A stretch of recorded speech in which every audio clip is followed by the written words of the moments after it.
non calma, nel senso che 89esimo potrei fare la faccia quella là così, ma non la faccio perché dobbiamo aspettare. Insomma, allora, eh, parliamo delle cose nostre. Perché volete parlare?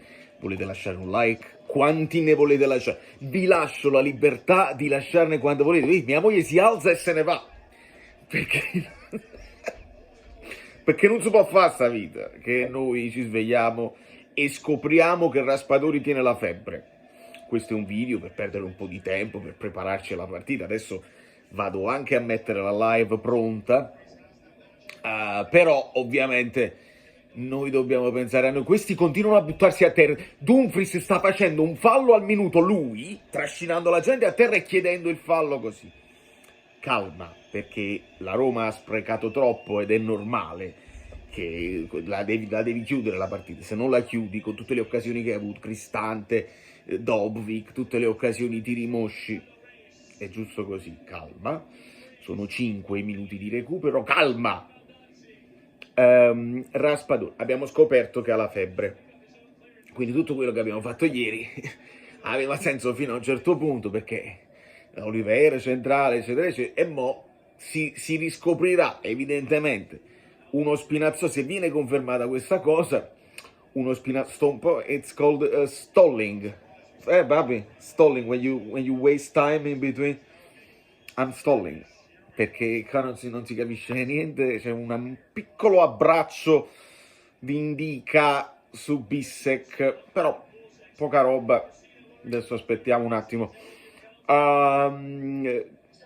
Quindi Raspadori, se Conte aveva pensato me la gioco con Oliveira centrale per poi spostare Spinazzola dall'altra parte, era anche un'idea un po' più offensiva, se vogliamo, quindi se la vogliamo ragionare 4-4-2, 4-2-3-1, con Raspadori vicino a Lukaku, Spinazzola che va di più, però partendo da dietro, una cosa offensiva.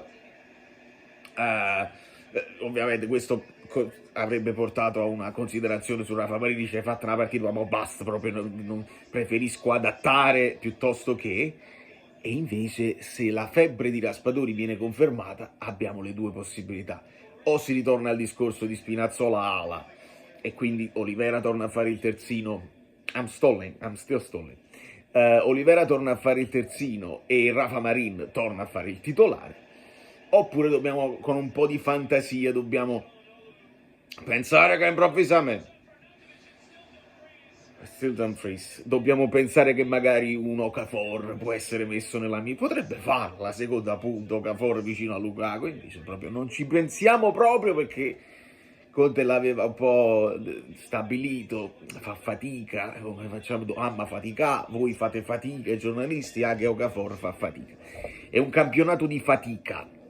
E ragionavo, maronnami quante polemiche ci sarà su questo contatto Ndika Bissek, non ho proprio idea. Non sarà proprio idea. Allora, diciamo che il gol della Roma iniziale un po' casuale, perché un po' un rimpallone eccetera eccetera, la qualità di Sule, e ci siamo. Dopodiché hanno avuto un momento anche di pressione, dovrebbero dovuto farne un altro, quel cross di Angeligno dove interviene bene, anche rischiando Carlos Augusto, e hanno avuto tante altre occasioni che non hanno concretizzato, un po' per, insomma, per lentezza di manovra, un po' per il controllo di Dobbik, che non è uno proprio sveltissimo nel controllare il pallone e nel metterlo a terra. Dopodiché, il secondo tempo, vedo un po' più di assedio, ovviamente, in casa loro, e la Roma che prova con queste ripartenze, non chiamiamoli contropiedi, li chiamiamo ripartenze, queste pisilli, quei piccoli pisilli con Angeligno, Sommer.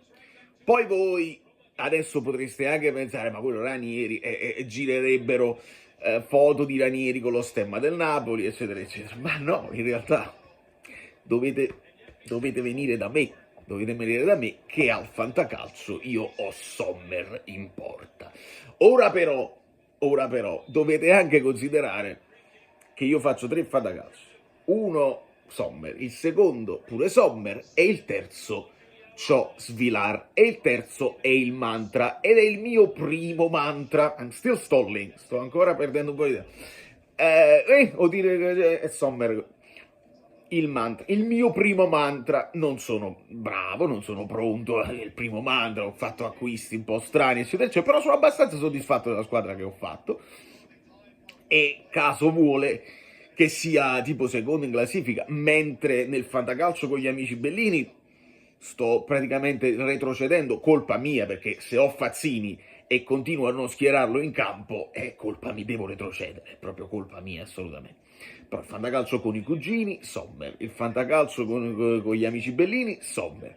Nel mantra non sono riuscito a prendere Sommer, con tutte le mie forze spese pazze mi sono affidato a Svilar, che il golletto lo ha preso sempre nell'inizio della stagione, ovviamente, sapete, dei Rossi, poi Juric, così. Da quando è arrivato Ranieri, anche Svilar un pochino meglio, ma è chiaro che mi mette un po' paura, perché siamo al 95esimo e il Fabbro ancora non fischia. Potrebbe succedere di tutto ancora. Cristante alza l'appe under. Hanno perso! Scusami. Vabbè. Niente. Non è assolutamente niente.